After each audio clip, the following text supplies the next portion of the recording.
Madaling sabihin ng tao na mabuti akong tao. Pero kapatid, ayon sa Biblia, ang tunay na kabutihan ay hindi lang nakikita sa salita, kundi ito ay nakikita sa paraan ng pamumuhay. At ang tanong, ano ba talaga ang itsura ng buhay na tunay na mabuti sa mata ng Diyos?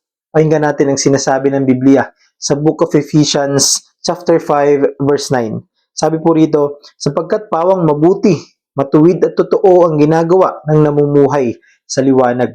Kapatid, ang sulat na ito ni Apostle Paul ay para sa mga mananampalataya sa lungsod ng Ephesus. At sa Ephesians chapter 5, tinuturuan ni Apostle Paul ang mga Kristiyano kung paano mamuhay bilang mga anak sa liwanag. Doon po sa verse 1 to 7, sinasabi niya na ang mga tagasunod ni Kristo ay hindi na dapat mamuhay sa kasalanan tulad ng ginagawa ng mundo o ng mga makamundong tao. At pagdating naman dun sa verse 8 to 9, dun niya sinabi ang napakagandang katotohanan.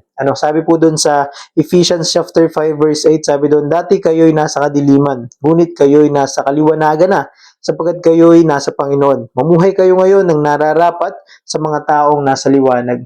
Ibig sabihin kapatid, kapag ang isang tao ay na kay Kristo, nagbabago ang kanyang pamumuhay. At ang bunga ng buhay sa liwanag ay kabutihan, katwiran at katotohanan. Ano po ba ang ibig sabihin ng buhay sa liwanag?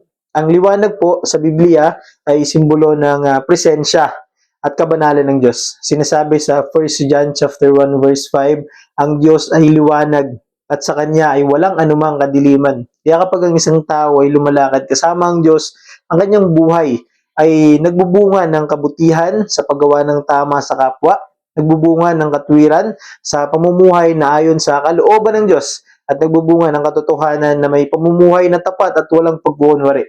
Ito ang bunga ng Espiritu ng Diyos sa buhay ng mga mananampalataya. Isang magandang halimbawa po ng kabutihan ay ang kwento ng Good Samaritan. Sa Book of Luke, chapter 10, verse 32 to 35, na may isang lalaking nasugatan sa daan. Maraming tao ang dumaan, ngunit hindi tumulong. Pero isang Samaritano na siya pang itinuturing na kaaway ng mga Hudyo, na siya pang nagpakita ng kabutihan at awa doon sa taong sugatan. Tinulungan niya yon, ginamot ang kanyang sugat at inalagaan hanggang sa siya'y gumaling. Pinapahayag po dito ng Panginoong Hesus sa kwentong ito ng tunay na kabutihan ay hindi lang sa salita, kundi ito ay ayon sa gawa, pagkilos at pamumuhay.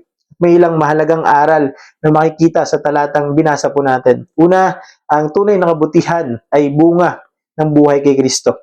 Hindi ito basta moralidad lang, kundi ito ay resulta ng bagong buhay mula sa Diyos. Pangalawa, ang buhay ng Kristiyano ay dapat makita sa kanyang gawa at pamumuhay. Sabi po sa Matthew chapter 5 verse 16, sabi doon, lumiwanag na tulad ng ilaw ang inyong mabubuting gawa upang makita ng mga tao at luwalhatiin ang inyong Ama na nasa langit. At pangatlo, ang liwanag ng Diyos ay naglalantad at nagbabago ng buhay. Dahil kapag tayo ay lumalakad sa liwanag ng Diyos, kapatid, unti-unting nawawala ang kasalanan at lumalago ang kabutihan sa ating puso at sa ating buhay.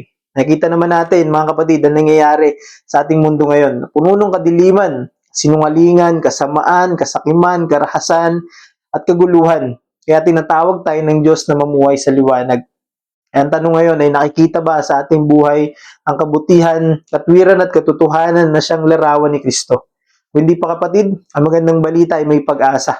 Nandyan ka pa ngayon, buhay at humihinga at may lakas. Ibig sabihin, binibigyan ka pa ng Panginoon ng pagkakataon at pag-asa. At kapatid, makakamtan mo lang ang tunay na pagbabago sa paglapit sa ating Panginoong Jesucristo. Kaya kung ikaw ay malayo pa o nalalayo na sa Panginoon, kapatid, ngayon ang tamang panahon upang magbalik loob sa Kanya.